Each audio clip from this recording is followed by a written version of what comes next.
Olá, está começando o Farol da Baixada, o podcast do Sindicato dos Bancários de Santos e Região. Hoje um camarada especial, Pardal, Sérgio Pardal, que é advogado, professor, escritor, né? E também o Daniel Mandu, que é secretário de Previdência dos Sindicatos Bancários. Obrigado por terem vindo, obrigado por ter aceito o convite. Bom, já vou começar perguntando, porque muito se fala da Previdência, e eu vou fazer uma consulta pessoal até, porque eu tenho 20 e poucos anos de contribuição, 43 de idade. Vou conseguir me aposentar? Dizem que não. Olha, para mim é uma grande alegria estar aqui com vocês, Daniel, um amigo de muito tempo na militância, na luta sindical e na questão previdenciária. Então, para mim é uma grande alegria estar com vocês aqui. Veja, se você vai se aposentar, eu digo, vai sim. Vai, porque eu sou um cara confiante. Quem me conhece sabe disso, eu sou um cara confiante. Eu acho que a gente vai, inclusive, reequipar a Previdência como deve ser. Tem passagens do desgoverno que aconteceu para o governo atual, sabe? Essa brincadeira de 1,5 milhão esperando perícia. Bom, mas nesse rebuliço todo, eu acho que você vai se aposentar sim. Infelizmente, você pode ter certeza que não será tão já. Por que não será tão já? Vai ser no bico do urubu? Eu não digo no bico do urubu, porque nas condições atuais a gente vive muito mais do que 65 anos. Eu espero, né? Faço 65 esse ano, evidentemente eu espero viver muito mais do que 65 anos. Tá chegando, né?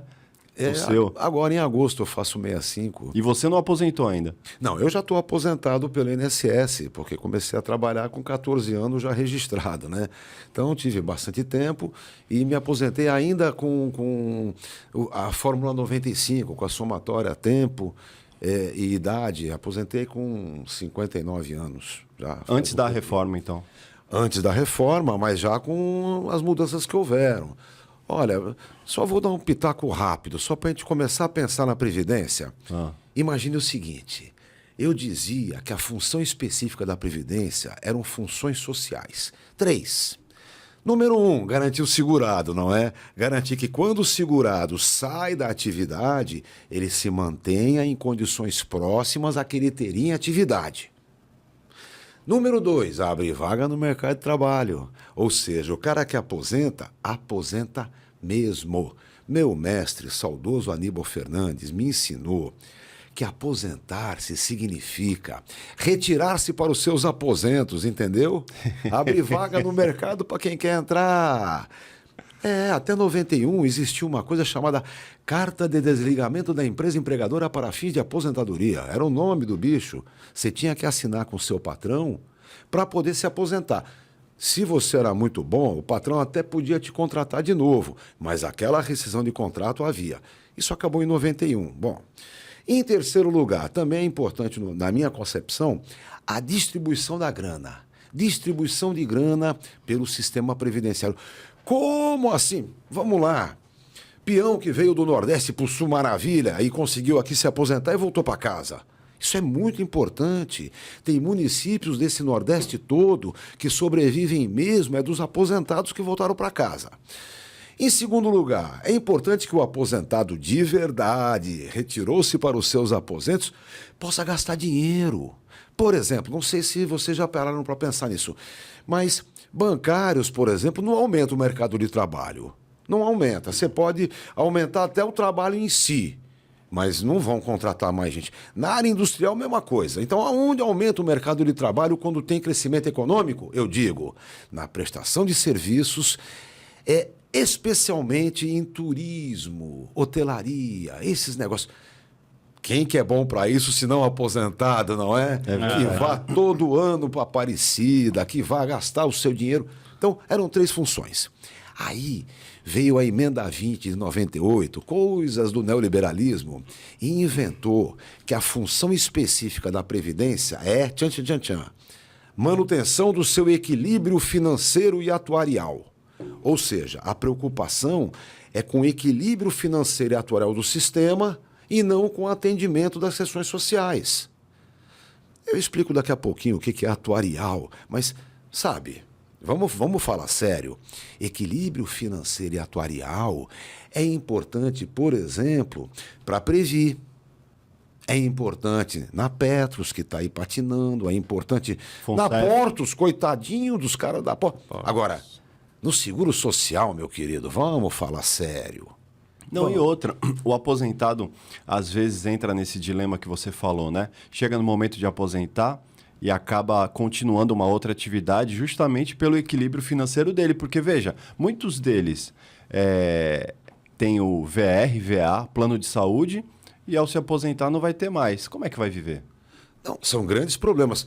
Veja, para você ver como as coisas eram diferentes, imagine as grandes empresas, por exemplo, que nós, sindicatos, conquistamos o incentivo à aposentadoria. Por que incentivava a aposentadoria? Porque rescindiu o contrato de trabalho, não é? Isso acabou. Durante um bom tempo, a gente conseguiu manter como incentivo à aposentadoria o pagamento da verba rescisória, né? Então, na verdade, o que acabou acontecendo foi assim. Quando aposenta, o patrão manda embora. Pronto. Ué, já era assim. Entendeu? Então, essas coisas não se modificaram muito. Agora, uma coisa que é muito importante para esse momento, que eu acho que a gente tem que chamar todos os sindicatos a vir e debater. Estão contando de novo um monte de mentiras. A Previdência tem um rombo, não vai suportar, não vai ter dinheiro para pagar para o Matheus. Não é verdade isso. Isso não é verdade. Isso não é verdade mesmo. Na verdade, a gente tem que pensar, primeiro, que o nosso sistema de seguridade social engloba assistência, saúde e previdência. Assistência e saúde é obrigação do Estado, meu povo. Não é de caráter contributivo. Isso acabou em 88. Até 88, para você ser atendido no sistema de saúde pública, tinha que ter carteira assinada. INAMPS. Sem carteira assinada, ninguém te atendia, não era, Daniel? Opa, com certeza. Não era isso? Você tinha que ir com a carteira no pronto-socorro. Desempregado não conseguia? Não conseguia. Ia para a ala dos indigentes. Não atendia, não. Agora, um absurdo, aqui em Santos, pior ainda. Nós temos a primeira Santa Casa do Brasil. A nossa Santa Casa é que deu nome para a cidade, não o contrário, viu? Porque eles fizeram Santa Casa de tanta misericórdia que não podia ser só de São Vicente. Então ficou Santa Casa da Misericórdia dos Santos. E daí que vem o nome da cidade. Sabe o que dizia na fundação da nossa Santa Casa? Que era para atender, e não se falava em dinheiro, em pagamento, era para atender todo e qualquer necessitado. Português, espanhol, índio, pirata, não importa. Está escrito. Veja, 1540 e... Pô, a gente falava isso aqui, só em 1988 é que o sistema público foi implantado. E aí, pessoal, nós conhecemos grandes figuras que participaram disso. Se o SUS hoje é um dos gigantes que o mundo tem inveja dos brasileiros, devemos a pessoas como o Davi Capistrano, que é meu amigo Davizinho, que eu conheci em 1980. Então, esses caras construíram o Sistema Único de Saúde, que é para o mundo todo invejar. E bateram muito nele quando ele era prefeito, né? Eu lembro que criticavam tanto ele. Eu vim brincando com o taxista, né? O taxista, não, mas o Davi não sei o quê. Eu falei, querido, você gosta de andar na Senador Feijó? Gosta? Atravessa a antiga linha da máquina, não é? Lembre que aí era um terreno da FEPASA, e para a gente poder passar, o município tinha que trocar terreno com a FEPASA. Isso dependia, de um PL, sabe? Projeto de lei. Convence os vereadores. Era fim de mandato do Davi. Ele tirou a favela da Santa Casa que tinha ali. Então, sabe... E outras coisinhas mais que todo mundo sabe exatamente como foi. Davi Capistrano foi um grande prefeito, um cara honradíssimo. Verdade. Eu tive muito boas relações com ele. Ele deu continuidade às policlínicas da Telma. Bom, na verdade, as policlínicas da Telma, ele era o secretário de saúde. Sim, é verdade. Ele veio exatamente para isso. Ele tinha essa proposta, esse sistema de saúde na cabeça. Sim. E que, quem sabe, ano que vem, a gente volta a ter isso de novo, né? Vamos ver o que acontece nessa eleição municipal. Mas... A grande questão exatamente da Previdência é essa. A saúde é obrigação do Estado, a assistência social sempre foi obrigação do Estado. Os caras estão dizendo, não, é o PBC que está arrumando a Previdência. Peraí. PBC? Lembra? Esse tal de básico de cálculo, não, o PBC não, como é que chama? BPC. Benefício de prestação continuada. Ele é assistencial, não é? Uhum. Ele não depende de contribuição. Então ele não é da Previdência. Ele é da assistência social. Ah, é a mesma coisa. Pera. Se é a mesma coisa, o Estado tem que contribuir, meu filho. Não pode ser só da contribuição do trabalhador ou do patrão. Então, não é assim que funciona. Vejam, Previdência, quando foi inventada lá na Alemanha do século XIX, e nós copiamos isso, ela tinha a ideia de ser tripartite. Ela é dos trabalhadores, da patrãozada e do Estado. A contribuição, você fala. Tudo, né? A contribuição e a administração. Sim. Deveria ser tripartite, a gente participa de tudo. Veja, aqui no Brasil, quando inventaram o tripartite daqui, o cara inventou assim, ó, nós vamos fazer assim, 8% para cada um, porque 8 vezes 3, 24, e 24% é bacana, dá para sustentar mais ou menos o sistema, não é? Veja, 8% do patrão, 8% do empregado, 8% do Estado nunca foi pago. Nunca. Então a formação já começa complicada. Por outro lado, pensa comigo uma coisa. Em 1923 inventaram a primeira previdência, que era dos ferroviários. Lá já tinha aposentadoria por tempo de serviço. Esse que você perdeu, Matheus, não vai ter para você. Esse para você não existe mais. Essa aposentadoria por tempo de serviço era 35 anos. Bom, se em 1923 você começa a pagar para mim e só aposenta daqui a 35 anos, dá para juntar um dinheiro bom, né? Opa. Então, esse dinheiro bom é que tinha que ser realmente montado. Eu conheci, só rapidinho, atuário é aquele matemático que trabalha com a parte mais bacana da matemática, que é a probabilidade, a estatística. É a mais bacana porque não é exata, é provável. É provável.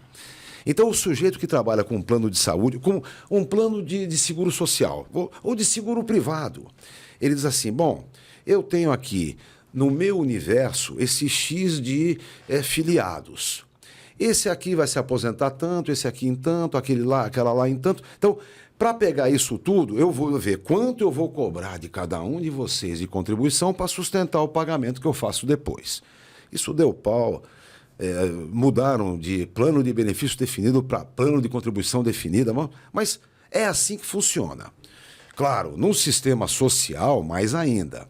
Eu conheci um grande atuário, um grande matemático, infelizmente já morreu, que chamava-se Rio Nogueira. O Rio Nogueira sentou comigo uma vez, a gente estava discutindo regime de repartição e regime de capitalização, que é o que está no dia a dia. É preciso que todo mundo entenda bem isso. Ele disse para mim, regime de capitalização é aquele em que a contribuição que entra no mês é o que se utiliza para pagar os benefícios devidos no mês. Agora, para isso ficar bacana, você precisa constituir um fundo de reserva. Um fundo de reserva que deve representar costumeiramente 6 vezes o que eu gasto no mês. Quando eu tiver um momento de recesso, de dificuldade, eu uso o meu fundo de reserva. Quando eu tenho um aumento de grana, eu engordo o meu fundo de reserva. E digo mais, um fundo de reserva de fundo de pensão, até dos privados, só pode aplicar o dinheiro no chamado capital produtivo, que são ações. Não pode fazer o rentismo de emprestar juro para o pobre coitado, não é isso. Tem que aplicar em ações. Isso é bom para o país. É o capital produtivo que precisa. Então, sabe, são questõezinhas importantes. Bom, o Brasil fez o seu fundo de reserva no seu seguro social. E o dinheiro que entrou? Eu vou contar. Só logo de cara, imagine quando eram os IAPs. O IAPB, por exemplo, era o mais organizado de todos. Era uma categoria pequena, mas hiper organizada mesmo. Os IAPs todos foram convocados pelo tal do Juscelino Kubitschek a comprar ações de uma empresa que ia para frente, que era uma beleza. Chamava-se Novacap. Era a empresa responsável pela construção de Brasília. Todo mundo aplicou. IAPB, IAPI dos industriários, até o IAPC dos comerciários, que era uma zona geral, todo mundo aplicou dinheiro na nova CAP. Sabem o que aconteceu quando Brasília terminou de ser construída? A nova CAP faliu. Todo mundo que aplicou dinheiro perdeu. É o dinheiro de Brasília. Em 67, já na ditadura, veio a unificação dos IAPs, na constituição do chamado INPS, que a gente conheceu mais fundo, né? Essa composição do INPS juntou muita grana, muita grana. Então, por exemplo, a Ponte Rio-Niterói, além de vidas, né, que consumiu bastante para construir, todo o dinheiro da Ponte Rio-Niterói é do sistema previdenciário. Binacional do Itaipu, todo o dinheiro dessa construção é da Previdência. E mais, aquela estrada maravilhosa, sabe? De lugar nenhum para lugar algum, a tal da Transamazônica. É dinheiro da Previdência. Então, vejam, havia a possibilidade efetiva de se constituir um fundo de reserva que não só garantiria o seguro social, mas seria um grande construtor da economia nacional. Não aconteceu. Então, não venham agora esses pilantras falar de dívida. Bom, o que está acontecendo hoje? Olha, o meu professor, o Aníbal, ele dizia que tinha um negocinho chamado tecnocracia planaltina. Diz que a tecnocracia planaltina era um negócio que estava embutido no Planalto e mudasse qualquer governo, eles não saíam de lá. Isso existe. Soltou agora, por exemplo, alguns cálculos sobre aquele negócio da renda da vida toda. Um negócio que... Ridículo. Imagina, Ridículo. não gastaria um centésimo do que eles apresentaram. E aí o ministro, que é gente boa, o ministro da Previdência é gente boa. O ministro da Previdência não teve dúvida. Falou, não, esses cálculos aí não liga para isso não, que isso é tudo cálculo fantasma.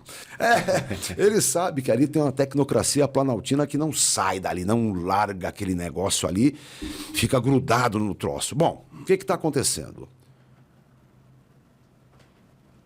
Estão dizendo por aí que é a concessão de benefícios é que está arrombando a Previdência. É PBC, né? BPC, o LOAS. Auxílio-doença. Estão concedendo auxílio-doença. Parênteses rápido, ó. Auxílio-doença, nós tínhamos 1,5 milhão de pessoas aguardando perícia para isso, tá bom? Quando o governo Lula corretamente disse que até um certo tempo atestado é o que vale, só teve um imbecil que falou contra. Sabe quem foi? Quem? O presidente da Associação dos Médicos Peritos do INSS. Que coisa ridícula. Por quê? Porque aí pega uma das coisas que estão levantando muito hoje. Não, pente fino. Olha, o pente fino do desgoverno anterior e do golpista de 2016, aqueles pentes finos foram canalhas. Canalhas, eu disse. Mas, na verdade, Pardal, é arrastão pericial que eles estão fazendo. Se não são os benefícios, se não são esses programas, né? O que causa esse rombo na Previdência? A primeira coisa que sempre causa rombo na Previdência são momentos de recessão, claro. Mas aqui, nesse momento, existe uma estupidez chamada desoneração. Veja, eu defendo, meu mestre defendia, qualquer cara mais são defende, que a relação contributiva da Previdência tem direta ligação com o salário. Para o peão, para que ele possa reclamar o retorno do que ele está pagando. E para o patrão, para que ele possa efetivamente entender o que são seus trabalhadores. Bom, nos últimos tempos, de 88 para cá, ficou mais ou menos assim. 8, 9, 11% para o peão, de acordo com o nível salarial, e 20% sobre o total da folha de pagamento para o patrão.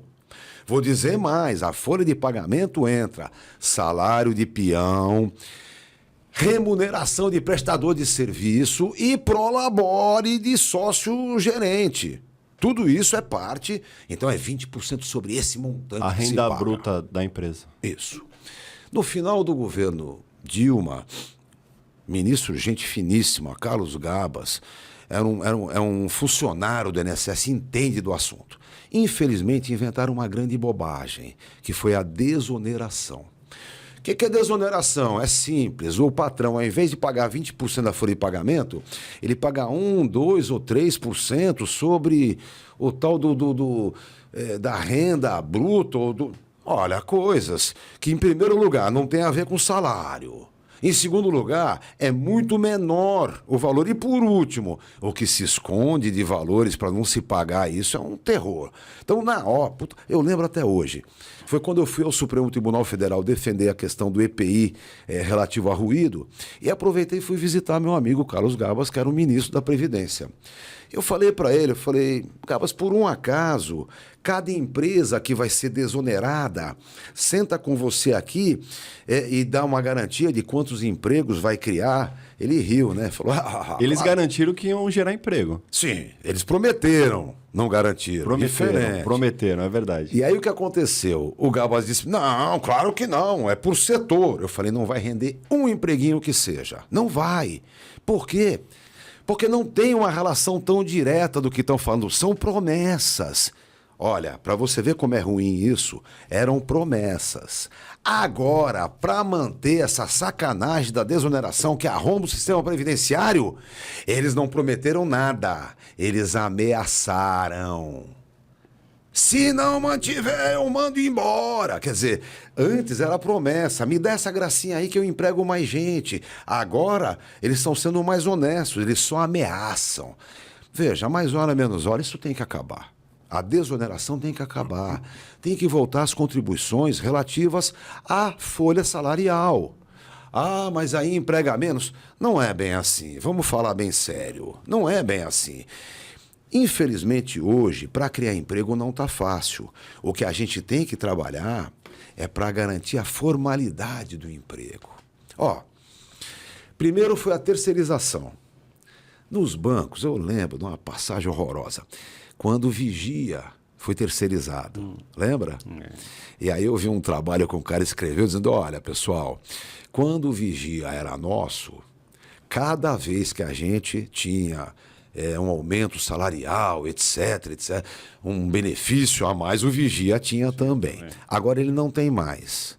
Na hora do assalto, eu tenho dúvida se ele vai ficar tão fundamentado que ele tem que me defender. Ele não participa, ele não é nosso, ele não está conosco. Ele muda a cada vez que a empresa contratada quiser. Isso não foi bom. Não venham me dizer que isso... porque daqui a pouco o caixa também vai ser terceirizado, né? Então primeiro foi essa brincadeira, as terceirizações. Depois veio a pejotização. Quem puder virar PJ é mais barato, então PJ.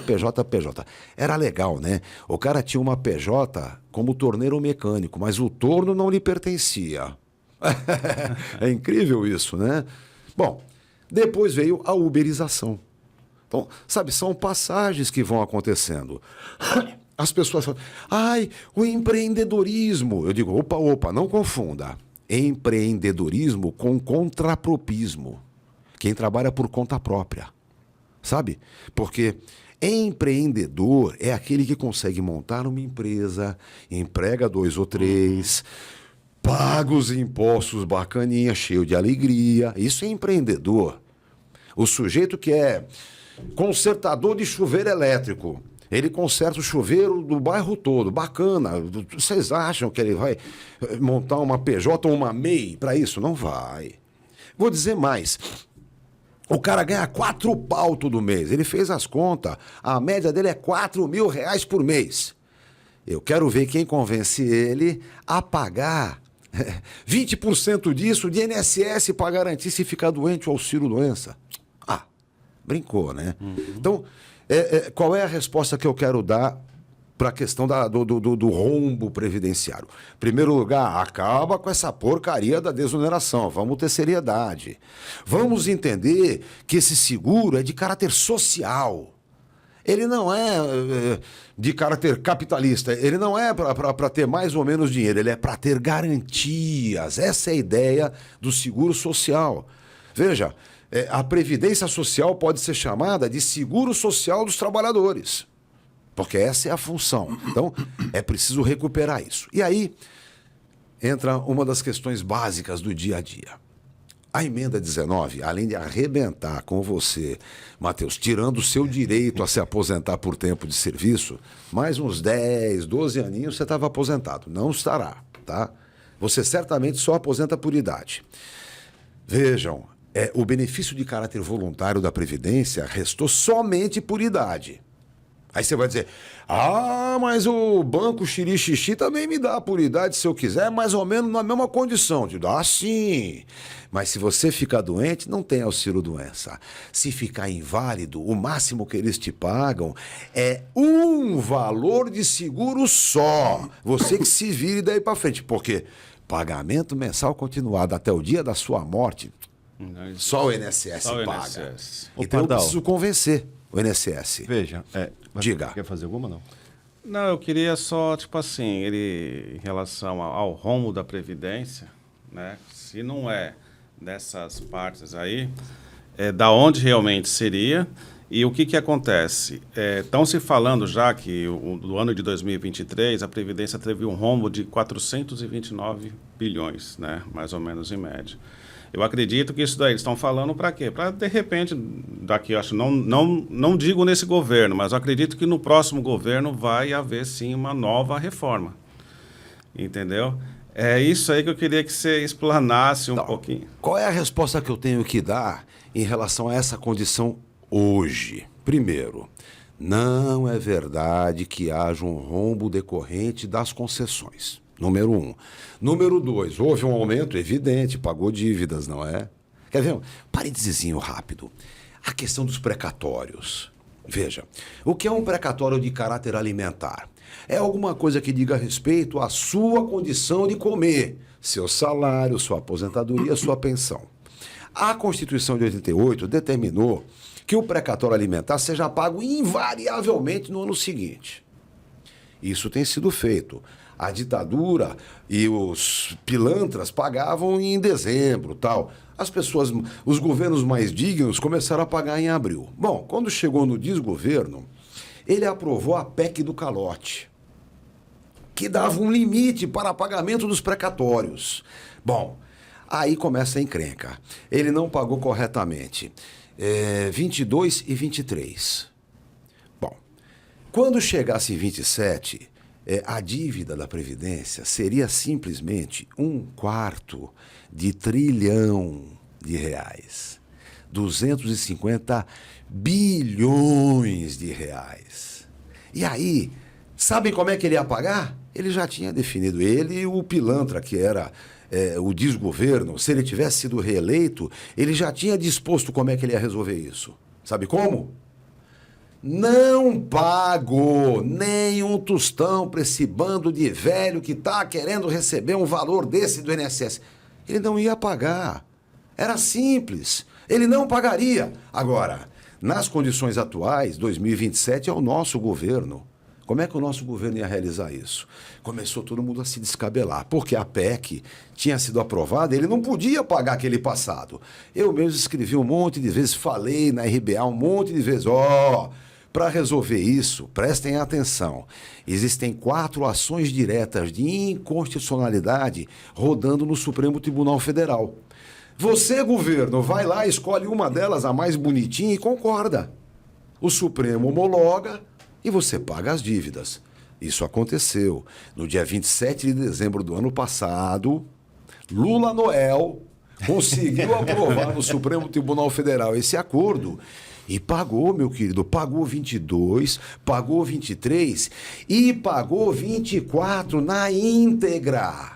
Evidente que você tem um tamanho grande de pagamento. Agora, isso é rombo? Mentira. Por que isso não é rombo? Simples.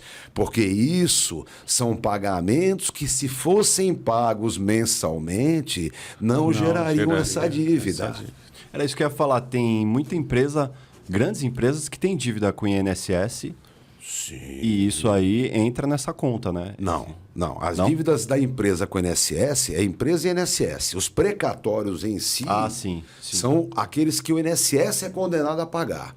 Perfeito. Agora, tudo isso é muito complexo. Por quê? Você vê, eu não vou levantar nomes aqui nem nada, mas houve problemas com gente de dentro do INSS que refazia o cálculo das dívidas.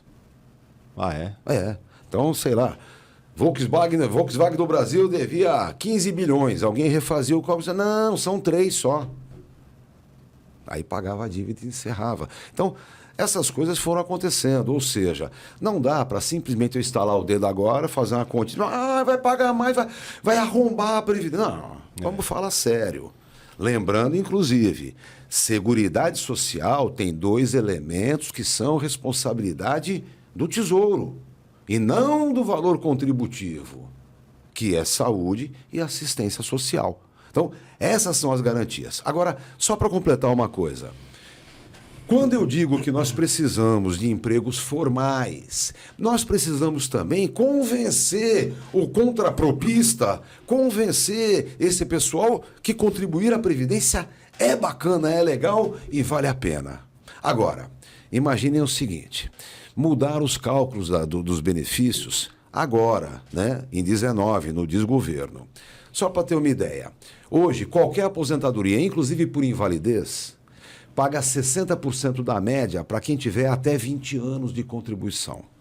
Só a partir do 21º ano soma mais 2%. Para chegar a 100% quanto? 40. Agora, já começa aí a encrenca, né? Já começam os problemas.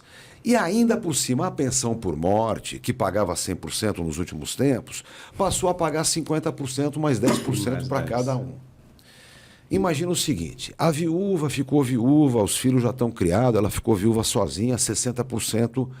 A aposentadoria do peão não tinha sido concedida porque ele só tinha 62 anos e tinha de contribuição uns 20 anos. 19 anos e 10 meses ele tinha, porque a maior parte do tempo ele não tinha contrato em carteira, né? Esses 19 anos é o período que ele já estava mais qualificado. Então ele tinha uma média contributiva de 5 mil ao mês. A média contributiva de 5 mil ao mês. Ele, já que ele não está aposentado, a base de cálculo da pensão da viúva é a aposentadoria que ele receberia se ao invés de morrer ficasse inválido. Ou seja, ele receberia 60% da sua média contributiva. Ela recebe 60 de 60, isso mesmo, 36% da média contributiva do peão, 1900 e corecocó. Ô, pessoal, pera lá. A média contributiva do peão que morreu com 19 anos e 10 meses de contribuição era 5 mil e a viúva sai com 1.900. Não posso entender que isso está correto. Eu tive conversando bastante isso, conversei inclusive com o deputado Carlos Zaratini, que é meu amigo dos tempos da juventude, há muito tempo atrás, mas o que está acontecendo? Eu preciso recompor minimamente esses cálculos para que eu diga que o sistema tem credibilidade. Você que vai ganhar salário mínimo não tem problema nenhum, não esquenta a cabeça, mas você que está um pouco melhor na condição, exija a contribuição previdenciária, contribua se você tem autonomia geral, porque vale a pena, porque são garantias efetivas. Agora, a média é de todas as contribuições desde julho de 94. Já começa a encrenca, né? Aquele que conseguiu subir na vida, estudou um pouco mais, cresceu no banco, por exemplo, vai odiar esse tipo de cálculo. Agora, 60% e 60% não vai dar, né? O que eu acho? Vamos lá. Até 1991 o cálculo era terrível. Em 91 vem a nova lei com base na Constituição Cidadã de 88 e disse o seguinte: a aposentadoria por invalidez paga 80% da média mais 1% para cada ano de contribuição que houver. E o cara só tinha contribuído um ano, 81%. Não tem muito o que pensar. Na aposentadoria por idade era 70% mais 1% para cada ano de contribuição. No mínimo 15 anos, no mínimo 85%. Bacana. E a pensão por morte? Não vou nem pegar de 91, que teve um erro ali, né? Vamos dizer o seguinte, 70% mais 10% para cada dependente, viúva sozinha com 80%. Aí eu estou vendo história, entende? Eu estou vendo algo que eu posso falar para o peão. Peão, contribua, são garantias efetivas do seu futuro e da sua família. Agora, com esse cálculozinho safado que está aí, não é possível. Eu soube, pelo meu amigo Zaratini, que o presidente Lula olhou esse negócio das pensões e ficou horrorizado. Mas como isso? A pensão vai reduzir tanto? Eu disse para ele, olha, lembra ele que se o cara não estava aposentado, a base de cálculo é invalidez. Ou seja, é preciso refazer o cálculo das aposentadorias, mesmo da voluntária, que é por idade, e da não voluntária, da não querida, porque ninguém quer aposentar por invalidez, que é invalidez, como também da pensão por morte. Sim. É preciso a gente carcar nisso, apertar nisso. Por quê? Porque senão a gente vai ficar à disposição de uma nova reforma que prejudique ainda mais. Olha, vou dizer a você, em 98, 99 veio as violências, né? Até 98 eram os 36 últimos meses, devidamente corrigidos, tal. Em 99 veio os maiores salários que representam 80% de todos, e veio o tal do fator previdenciário danado do FP. E era 30 anos o homem, né, na época. Não, era 30 na proporcional. Na proporcional. Eles mataram a proporcional, na verdade. Ficou só 35 e 30. Agora era a regra 25 são todos os salários. A regra todos desde julho de 94. Não exclui as menores. Nem os menorzinhos 20%. Nem isso São exclui. todas. Agora, é claro que nessa alteração você perde a condição social do sistema. É evidente. Eu não vou nem discutir a questão da base de cálculo. Eu sei que eu não vou conseguir voltar à média dos maiores que representam. Eu sei disso. Mas é preciso, no mínimo, que o percentual aplicado tenha alguma representatividade, alguma garantia da estrutura social do sujeito. Veja só, eu reparo em pessoas próximas aposentadas. Meu pai é um caso desse. Que quando ele aposentou, já faz 20 anos, ele estava próximo do teto. E à medida que o tempo vai passando, ele vai cada vez ficando mais longe do teto. E aí eu queria perguntar o seguinte, que estão batendo agora no Lula, dizendo que a política de valorização do salário mínimo tem atrapalhado os ganhos da reforma de 2019. Eu quero entender isso. Bom, vamos lá. Como é que uma política boa de salário mínimo atrapalha Então, vamos lá. a reforma? Primeira coisa importante, ó, me lembra essa segunda parte aí, tá? Que às vezes eu não lembro. Mas, ó, logo de cara, o que é o teto de contribuição? Ah, o teto são 10 salários mínimos. Não. O teto é o teto. É o teto, é o limite. Então, em 1991, quando veio a nova lei, coisa e tal, bacana, bem melhor, ela dizia o seguinte, olha, o mínimo é um salário mínimo, o máximo é esse valor aqui, 42 mil biribibis, que eu não lembro, cruzeiro, cruzado, que era, 42 mil. 42 mil era 10 salários mínimos. Tudo bem? Bom, a partir daí, o salário mínimo tem aumentos reais e o teto, evidentemente, não, né? O teto obedece à política oficial da inflação. E vai indo. Quando chegou em 98, em 99, quando veio a mudança da lei, os caras fizeram uma rápida recomposição ali. Ou seja, mínimo um salário mínimo, máximo o equivalente a 10 salários mínimos. Tudo bem?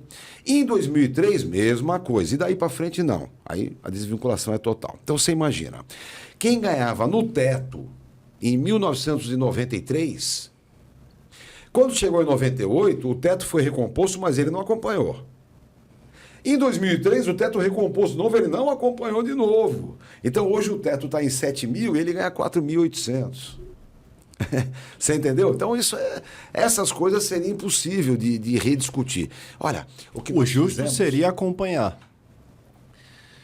É complicado, né? Porque aí seria acompanhar o aumento real do salário mínimo. Isso, do ponto de vista econômico, é complicado, é difícil, não é um negócio simples. Sim. Eu não posso vincular ao salário mínimo todo e qualquer reajuste, porque senão a inflação vai para as cucuia, você não tem como sustentar. Ou o salário mínimo tem um aumento real sem equivaler no resto, ou esse aumento real passa a ser uma inflação. Então, isso é difícil mesmo, não é simples, não é fácil. O problema é, primeiro, que a política da inflação seja mais próxima da realidade, para que a gente perca menos, não é? Para que a perda efetiva da defasagem, que é como se chama, a defasagem salarial, seja a mínima possível. Em segundo lugar, que de vez em quando possa haver uma recomposição. Que não seja igual ao salário mínimo, mas que recomponha. Olha, passaram 10 anos, nós estamos vendo aí que faltou 12%. Então, Vamos dar esses 12%, vamos garantir essa recomposição para os aposentados e pensionistas. Eu já ouvi um zum de 14º, né? Mas eu não sei qual a viabilidade disso. Não, já foi difícil a gratificação natalina, que é o 13º. Agora, vamos só inverter a ordem um pouco. O salário mínimo tem aumento real, tudo bem? Eu me aposentei, vamos dizer, com 1,8 salários mínimos. E agora, estou ganhando só um salário mínimo. Espera um pouquinho. O que você comprava com 1,8 salários mínimos era menos do que você compra com um salário mínimo hoje?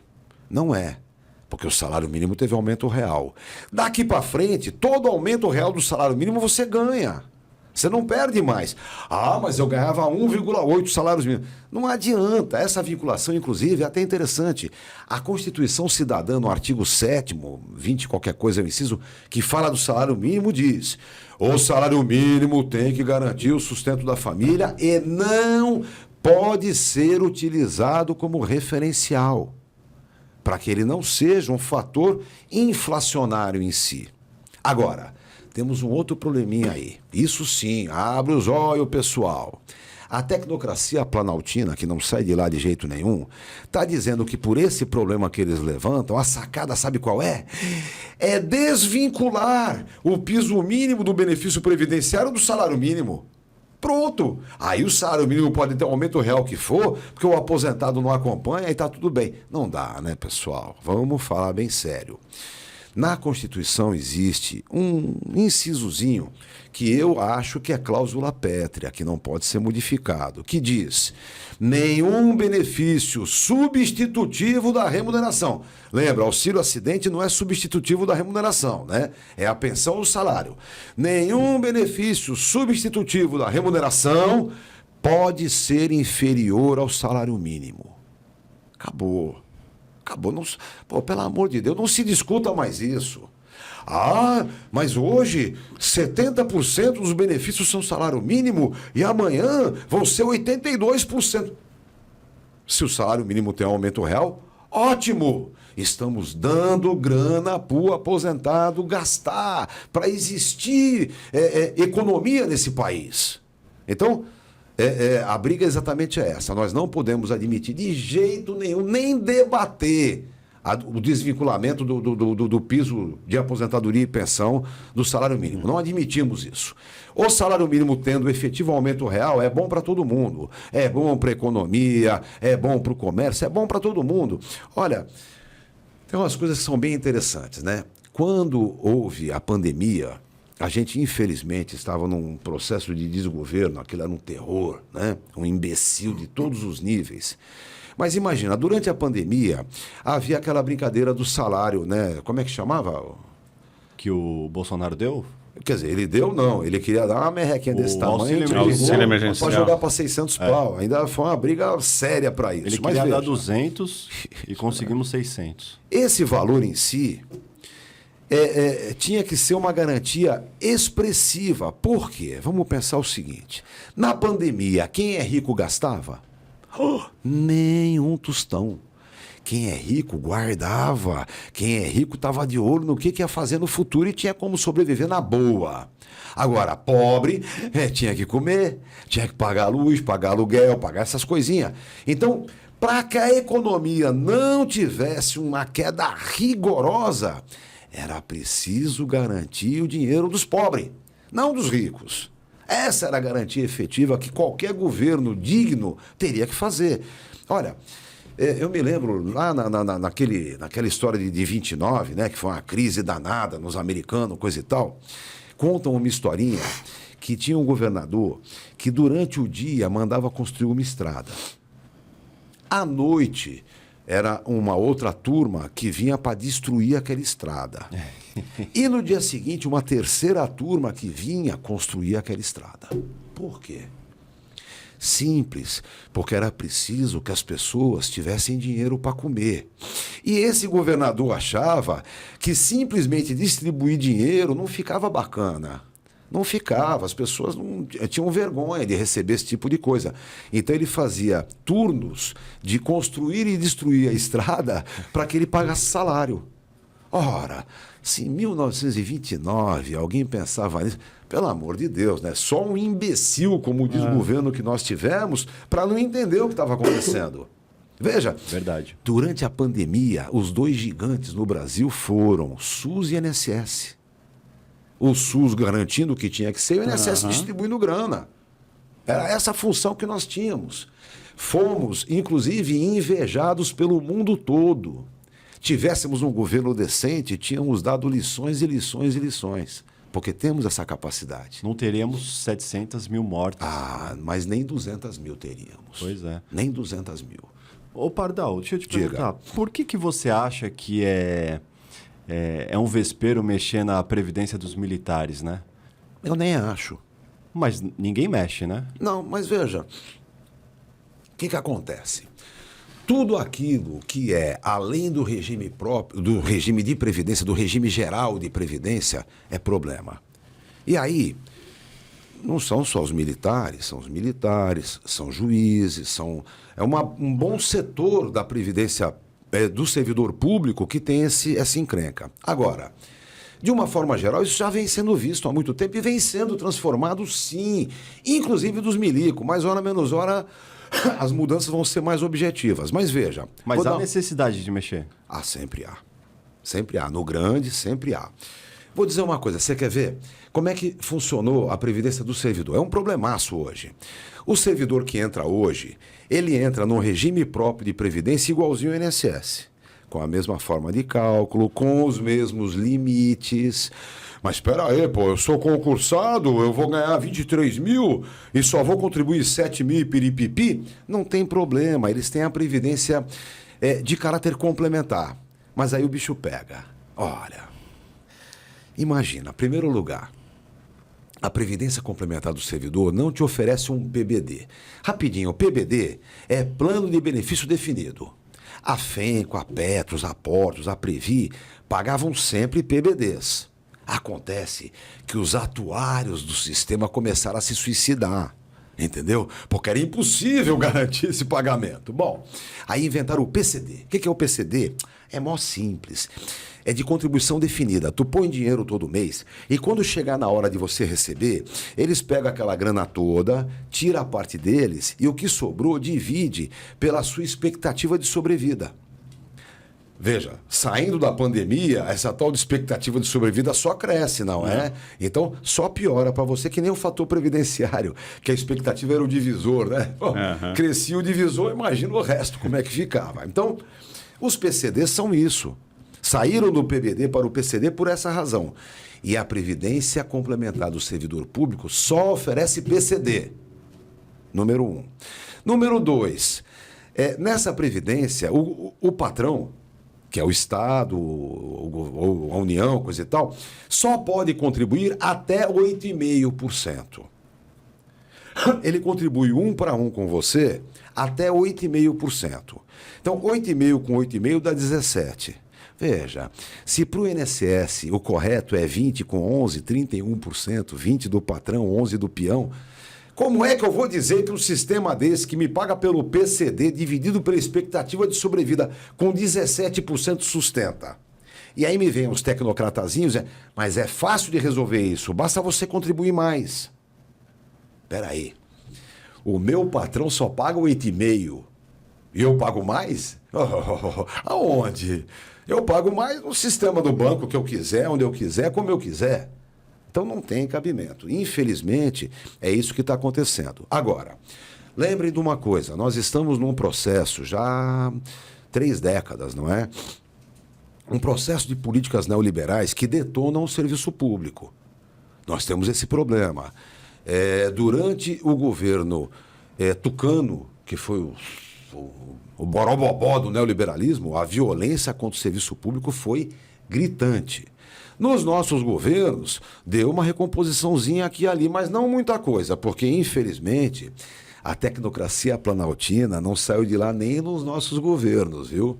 Dizem que andou cercando centrais de trabalhadores, andou tentando mordiscar todo mundo. Então, infelizmente, essa conversa neoliberal de que o sistema não aguenta, que nada muda, tudo é neoliberal, não é verdadeiro. A gente entendeu muito bem na pandemia que se a gente não trabalhar para efetivamente dar condição de vida para a grande massa, nada funciona. Veja, quando começou o neoliberalismo, eu gosto de contar a história. Imagina, o cara era fabricante de televisões. Quando começou a brincadeira, ele falou, quer saber?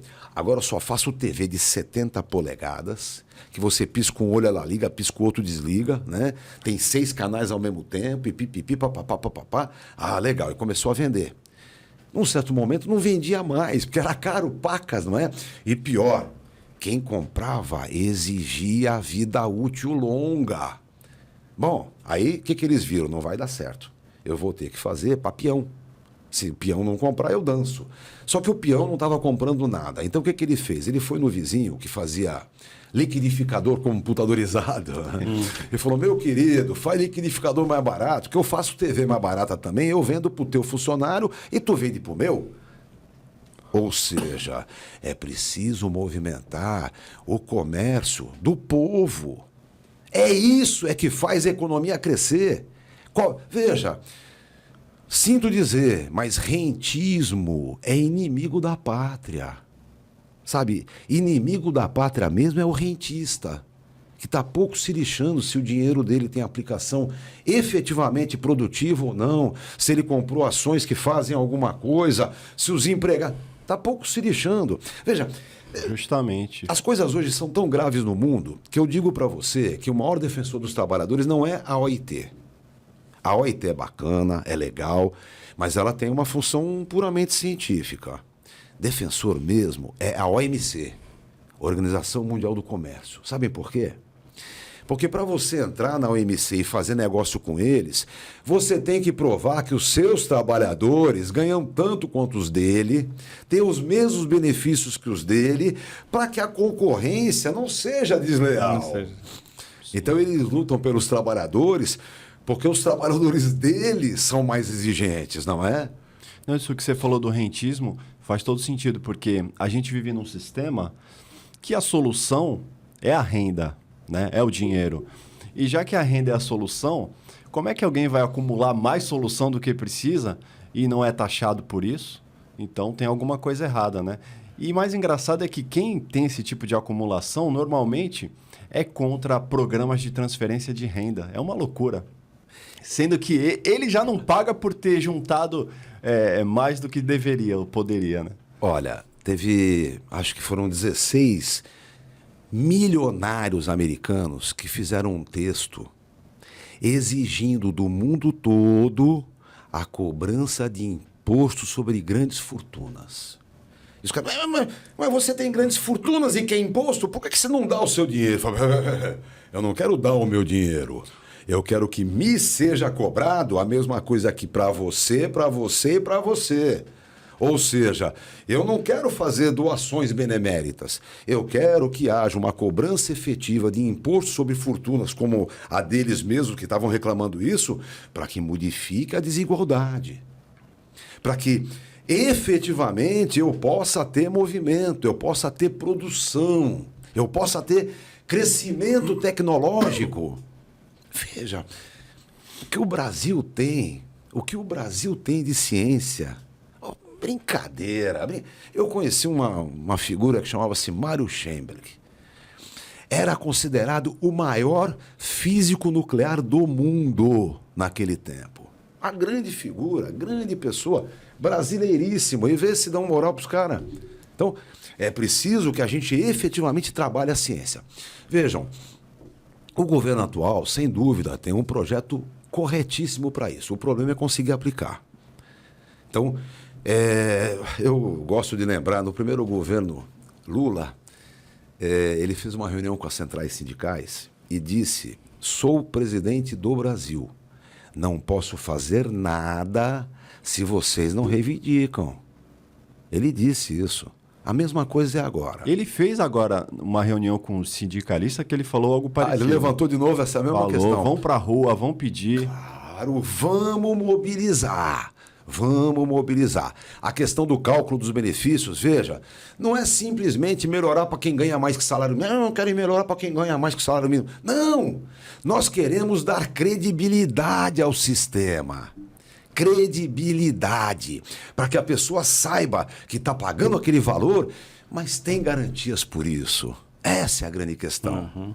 Olha, eu me lembro quando veio a discussão sobre o fim da aposentadoria por tempo de serviço, eu levantei uma tese para fazer doutorado lá, acabei sendo limado, mas eu levantei uma tese de que se fosse para acabar com a aposentadoria por tempo de serviço, tinha que haver um seguro-desemprego de pagamento mensal continuado de acordo com a contribuição efetiva.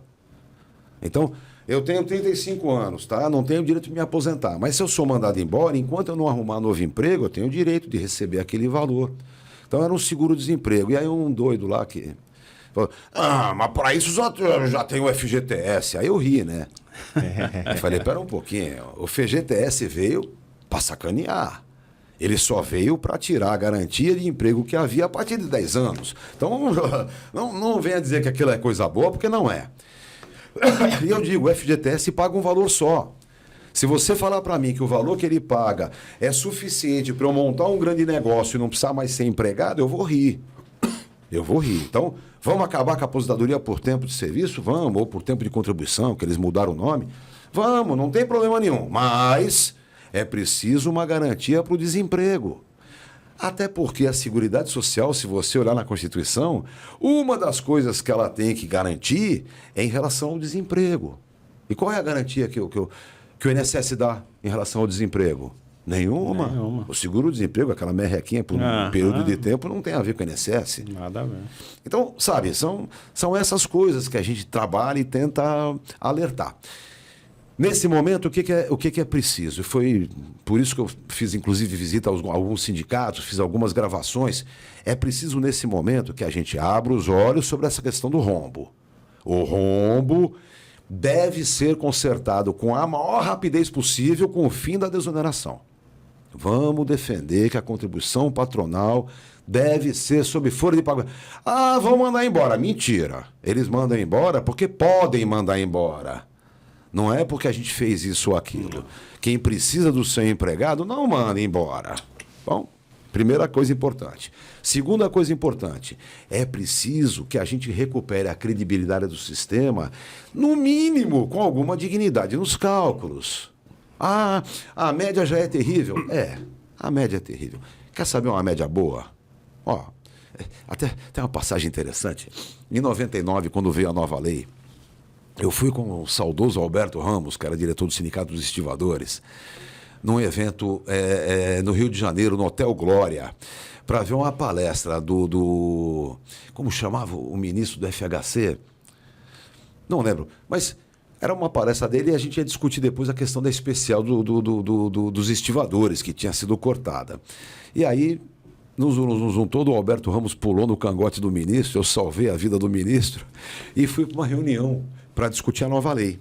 E aí ele disse, olhem, nós mudamos a média de cálculo porque a média dos 3 últimos anos era prejudicial aos trabalhadores.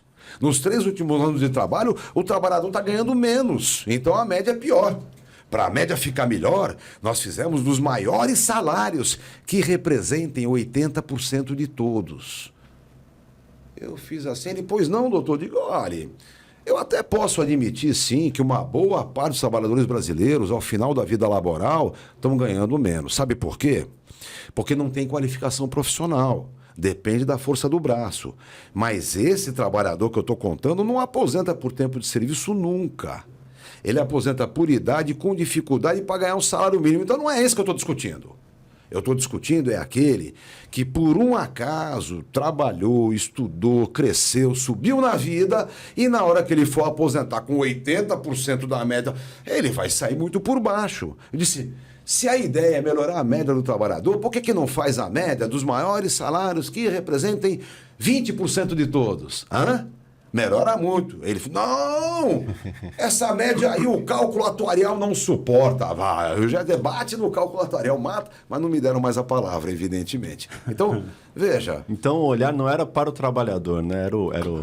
Era o equilíbrio financeiro e atuarial do sistema previdenciário. O equilíbrio financeiro e atuarial de um cálculo que nunca foi feito. Qual é? Qual é o débito que a União tem com o sistema previdenciário? É quilométrico, eu dizia que não é possível, inclusive, calcular o valor desse débito. Então, é preciso recuperar efetivamente as condições. Vamos buscar emprego. Não é só emprego, é prestador de serviço. Veja, tem uma lei 10.666, que eu sempre tirei sarro, eu chamava de lei 10 satanás, né? 666, de 2003, que uma das coisas razoáveis que ela fez foi obrigar o contratante de um prestador de serviço a descontar 11% da remuneração para pagar. Ele paga 20%, porque aquilo engloba a sua folha de pagamento, e desconta 11% até o limite de 7 mil do seu contratado. Isso é muito bom.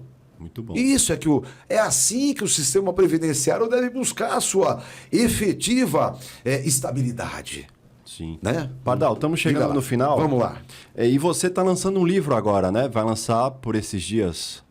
Isso, dia 16 de agosto, na outra sexta-feira, nós vamos estar lançando o livro lá na Livraria Realejo, pela editora Realejo mesmo. E o que é o livro? Então, chama-se Lembranças do Pardal. É, na verdade, uma coletânea. Uma coletânea de textos publicados ou não publicados. Ele está composto em 5 partes, né? A primeira parte chama-se Combate ao Fascismo. Ali são textos que eu já publiquei e que estão na ordem que eu gostaria que fossem lidos, né? Então, foi isso que eu fiz ali. Sugestão, né, do autor. Isso. Depois vem Enfrentando o Desgoverno. Depois, Em Defesa da Previdência Social. Depois são textos antigos e homenagens. E, por fim, é prosa, poesia e teatro. Você vê, tem peça de teatro que eu escrevi que chama-se Requiem para Gami, está lá colocado. É absolutamente inédito. Você escreve poemas também? Alguma coisinha. Tem só uma poesia ou duas que eu coloquei lá, que eu achei. Outras eu perdi, não acho em lugar nenhum. Podemos finalizar com uma? Olha, eu não lembro assim de cabeça. Não sei se eu tenho aqui. Acho que eu tenho uma que é bacaninha, quer ver? Aê. Deixa eu ver se... Pô, surpreendeu, não sabia. Minha filha Catarina tinha colocado aqui. Deixa eu ver se eu acho. Catarina.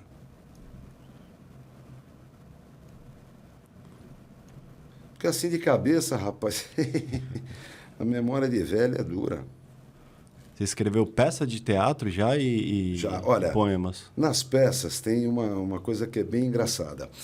Eu e o Miguel, o Miguelito, que agora está em Portugal, é um teatrólogo, um cara que entende de teatro, a gente participou de um concurso que havia sido feito lá na Secretaria de Cultura de São Vicente, que era um texto para fazer a encenação da Fundação de São Vicente. Então, nós fizemos o primeiro, mandamos e perdemos. Tudo bem, perdeu, não tem problema. Fizemos o segundo, mandamos, perdemos de novo. No terceiro que nós fizemos, primeiro que os temas já eram complicados. O primeiro tema era mulher, nós fizemos lá com Ana Pimentel, etc, etc. O segundo tema era o... Como é que chama? Esses lugares que os primitivos deixavam na praia. Bom, e o terceiro tema era sobre as previsões dos sábios maia.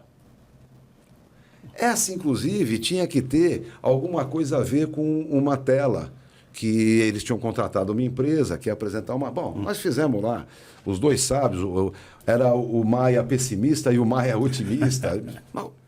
Mandamos. O que acontece que eu não gostei, que eu fiquei bravo?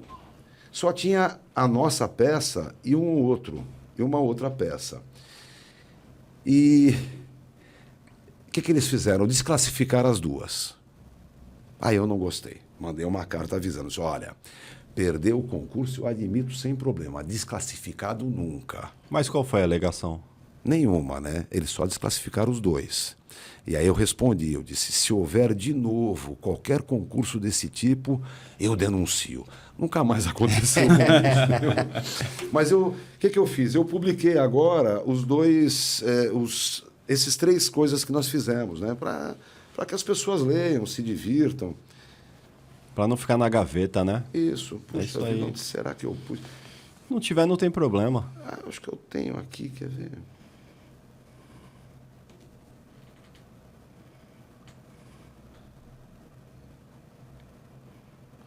É que foi uma bagunça para fazer essa coletânea, rapaz. Eu tenho o texto sobre capoeira, então os 2 textos lá. Esses foram publicados. E esse não é o primeiro livro, você já lançou 3 antes. Olha, eu tenho um livro que chama-se O Camarada Cebola, que eu lancei em 1988. Esses foram 1000 exemplares, já não acha mais por aí. Mas quem quiser dar uma lidinha, entra no meu site, Pardal Advocacia, que tem lá, prontinho para quem quiser ler. Depois eu publiquei 2 livros de Previdência Social. Mas do que se trata o Camarada Cebola? O Camarada Cebola é a história de um companheiro que foi preso em 75, violentamente torturado. Imagine só que no livro O Brasil Tortura Nunca Mais, tem lá o nome dele. Jaime Rodrigues Estrela Júnior, Cebola, foi torturado como poucos o foram no mundo todo. Morreu 10 anos depois, né?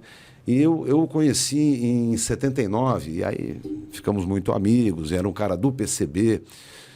Foram as prisões de 75, agora saiu um livro que chama Cachorros, que apresenta os caguetas, né? Os cachorros, uma coisa horrível. Bom, em 85 ele morreu. E aí eu escrevi em 87, 88, um ensaio literário, que chama-se O Camarada Cebola.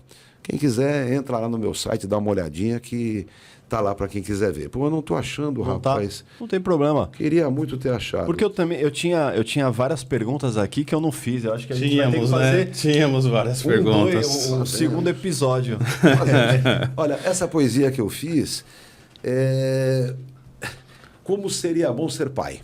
Ser bom pai. E aí eu conto uma historinha lá. Vamos ver, eu mandei hoje para a Tribuna Livre um texto, porque meu pai faleceu agora 15 dias atrás. Sim.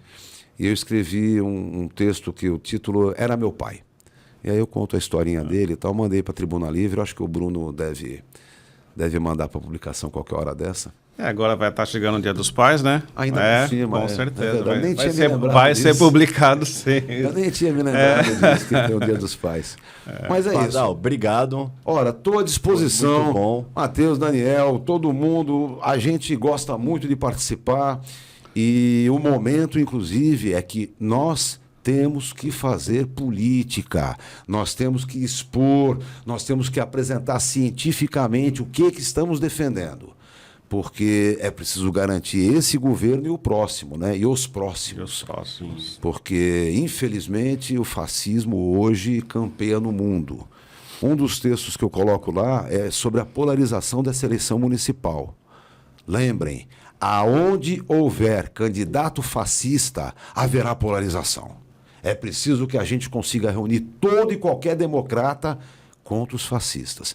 E aqui em Santos a gente sabe o que está se apresentando, né? Verdade. Obrigado. É isso. Um grande abraço. Daniel. Muito obrigado. Eu que agradeço o seu convite, agradeço a presença do Pardal aqui, que ele é sempre um ícone na Previdência.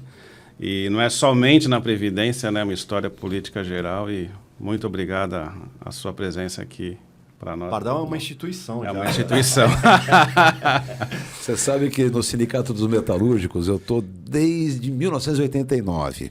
E a molecada disse que lá ninguém pode mandar embora, que eu tenho plaquetinha de patrimônio da categoria. Então não pode ser mandado embora. Bem isso. Bom, ficamos por aqui. Obrigado. Se você chegou até aqui, não deixa de curtir, compartilhar e até uma próxima. Até mais.